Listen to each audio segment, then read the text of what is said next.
Čaute, toto mi strašne pomohlo na rast vlasov.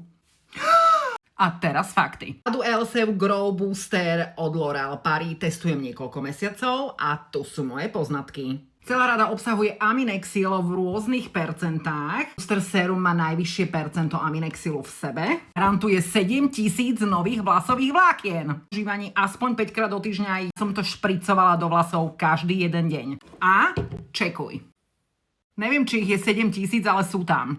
Na mokré, tak aj na suché vlasy. Ja ho používam na večer, na spanie. Takto nanesiem v jednotlivých cestičkách. Masírujem do pokožky. Einstein ide spať. Najlepšie na tom je, že na druhý deň si ty vlasy nemusíte kvôli tomu umývať, ak absolútne vlasy nemastí a tá voňa je, že vlasy pred začiatkom používania, vlasy chill. Dlhšie o kusoček, ale sú.